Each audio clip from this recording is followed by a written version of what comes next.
I have a interesting thing happened a couple of days ago. A friend of mine invited me to have a prayer for someone who is ill. And my question was, uh, who am I praying to and what am I praying for? And I was told that we are praying to the God to help the individual get better.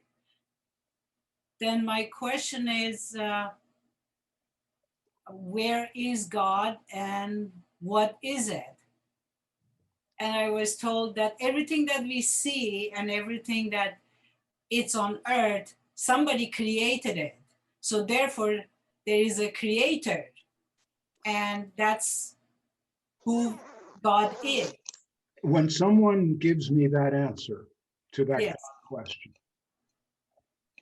they say, all of this is here, someone must have created it, so that creator is God.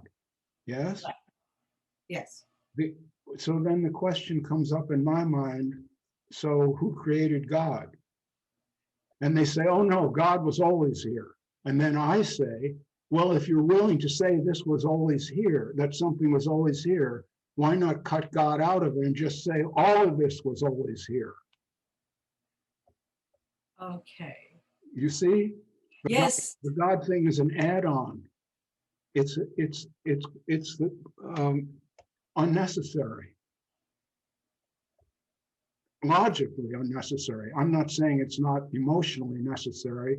I guess it is, because God is here for a lot of people. They must need it because they spend a lot of money and time on it, and a lot of what's called opportunity costs, which means they could have been doing other things while they were sitting in church.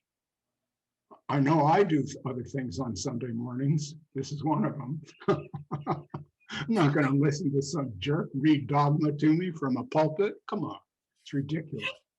It's just like a bad joke to me. But other people love it, so they must need it. So if I'm asked to pray, I'm not going to pray, but I understand that people need that, so I'm not really going to debate it with them either. There's no reason to, because they don't want to be convinced. They want to believe what they believe. So I won't really have that discussion with anyone. I'll have it here publicly because you asked me a question about religion. Right. Now I'm being honest. But if someone asks me to pray, I'm not going to get into a whole conversation about is God real or not, because I know that for that person, it's the realest thing happening. I don't feel that God is always watching me, so I just do whatever the fuck I like.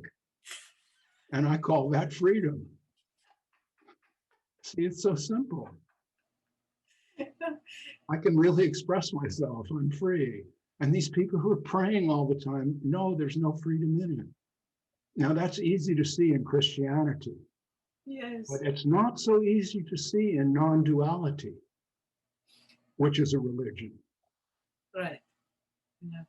There's a religion. It's called non-duality. It has its believers. And you can tell that they're believers because if you insult their religion, they get angry like some Muslim extremist or some one of these backwoods American evangelicals with guns and everything. That's okay. I know how I got started on this. You were talking about religion and how they tried to get you to be part of this prayer group and all that. Yes, that's how I got on. Yeah, well, to me, I find that sad. I thought so too. Yeah. Because I was trying to be naughty by asking, who am I praying to? Because I don't believe there is someone sitting up there. We call it whatever. And then we pray to be given something. Uh, so I asked the question, but then I didn't want to continue the discussion because I knew there is no end to what they believe in. So I thought I'd bring it up and see what you think. Well, what I think is this. I think we all have certain things that we really desire to happen and really desire that they don't happen. We all have lists like that in our minds. Yes. Right, right, I right. want my dog to run away and get hit by a car. I might have this deep desire. And so Right. I make that wish. I hope that dog will be safe. I make that wish. And that's natural. It's natural to want to protect the things you love and not have anything bad happen to them, including myself. And it's natural to ask for things that you want. So hoping and wishing are natural.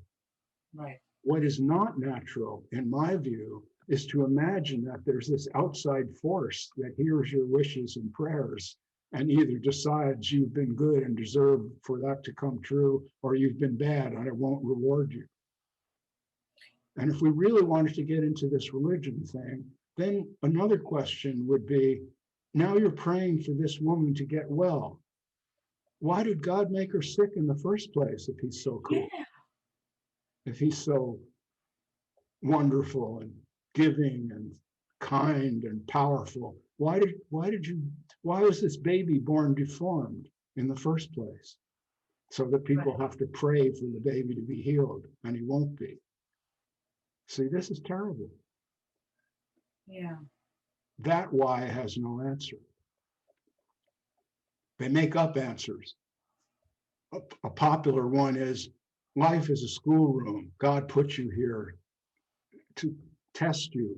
You'll learn, and you'll learn to not be a sinner anymore, and you'll make the right choices, and you'll go to heaven. And once you're there, it'll be great because you'll look down at all the failures and they'll be having hot oil poured on them and you can laugh. So you see, religion is actually sadomasochism. The saved ones are the sadists. Right. Yeah.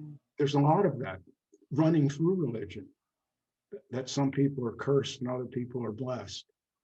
This Hinduism that everybody thinks is so wonderful, it has castes in it where people are born to be servants and starve to death and walk around on their knees and all this kind of stuff, while the Brahmins just sit there reading books and eating chocolates.